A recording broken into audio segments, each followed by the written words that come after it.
All right, last interview of the morning, and this is an important discussion because we now focus on the tourism and hospitality industries, and let's perhaps intertwine that with a supplementary budget that will be delivered later. And one of the key economic drivers in the past, and I say the past because at the moment they're at a dead standstill, is tourism. This, of course, has now collapsed due to the COVID-19 pandemic. So much so that Tsogo Sun Hotels is taking over 3 of South Africa's iconic tourism destinations, in which they are a shareholder, namely the Mount Grace in Magaliesburg, the Edward in Durban, and the Hazyview Protea in Mpumalanga. This followed the announcement by the Marriott Group that they have to close these 3 hotels. Joining us to discuss this, we've got Marcel van Aulock, who is the Chief Executive Officer of Tsogo Sun Hotels. Marcel, thanks for your time. It's great to have you with us. Morning. I must say my heart sank when I heard about the closure of those iconic hotels, because they really are iconic. But then it was a day later that you raised my heart again by saying that Tsogo Sun will be taking over them. I imagine this is not something that just happened overnight. It was discussions that were in the pipeline. Yeah, it's actually a bit of a silly situation. Marriott had a lease over these.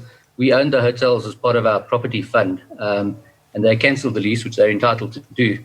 But they announced that they're closing the hotels permanently. And that caused quite a bit of trauma in those communities. You can imagine they are iconic hotels. Mount Grace is probably the biggest economic in Magaliesburg outside of farming, and for 111 years in Durban. So there was quite a bit of trauma in those communities that these hotels were closing.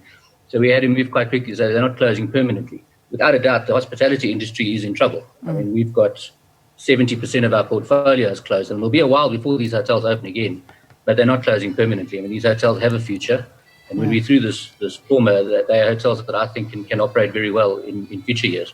Yeah. I mean, Marcel, it is a dire situation. It really is. I mean, you talk about 70% of hotels that are still in the portfolio that are closed. I mean, can you give us an idea of how much revenue the industry has lost overall? So I think the Tourism Business Council said in the first 3 months of lockdown, the industry has lost R10 as a hospitality industry. And that includes hotels, tour operators, all the sort of channels of the tourism industry. So it's enormous. I mean, just Tsogo alone, we would have done about 1.2 billion in these 3 months. And I think if we finish off the 3 months at 50 million, we'd be very lucky. Wow. And that's quarantine services and essential services and so on. So you're absolutely running on a shoestring at the moment. Yeah. And it's going to be quite a long time before this normalizes. And that is like Cape Town, 60% of the people there are foreign, and there's no foreign visitation I think for at least 12 months in any meaningful numbers. Yeah, I mean, it's a very, very frightful thought. And, you know, one has to only think of the unemployment figures that are coming out and those that we expect to come out at the end of June, which will reflect the second quarter, because a lot of these unemployment figures are going to be coming from the tourism industry and no doubt from you as well. I need to ask, how are you managing to support the staff at all of these hotels around the country that are not operating? So everybody in the company has agreed to a voluntary layoff. A voluntary layoff means basically a reduced pay. So they are still getting an element of pay to allow people to survive. But we've had to bring the pay levels down. I mean, staffing cost is one of your single biggest costs in a hotel business. And the whole basis of it is to buy yourself time for the industry to normalize. You know, if Tsogo as a group, if we hadn't done that, we would have been 6 weeks and run out of cash, very much like a Comair did. So you buy yourself runway to try and get to a point where you can start reopening properties and try get revenue in. There's light at the end of the tunnel. We've opened up for business travel at the moment. President Ramaphosa announced that they're going to allow additional travel on Saturday. The regulations haven't come out, so we're not entirely sure whether they're allowing interprovincial movement or not. And that's absolutely critical to start getting some sort of hotel activity going. And then you need a normalization of your flights. And I heard an interview with the CEO of Safair the other day, and they're also running on, I think, 5% of their capacity at the moment.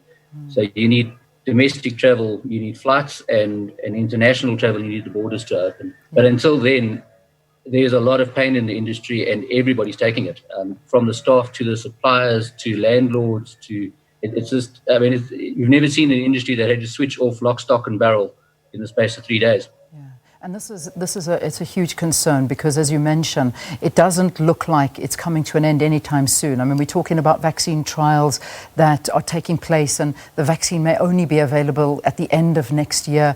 But I mean, the industry cannot carry on like this. We're seeing in Europe some of the countries are wanting to open and introduce tourism again. How far away are we from that? I mean, do you have any idea? So we're hoping that domestic tourism can start in July. If we take what the President said on Saturday, with due protocols around health and safety and so on, we're hoping that we'll be able to open resort properties. You'll have sit-down restaurants. You'll have the ability to move interprovincial and so on in July. That's our first big target that we're aiming for. Then the tourism industry is pushing very hard for the borders to open in September so that we can salvage some of the summer season of this year.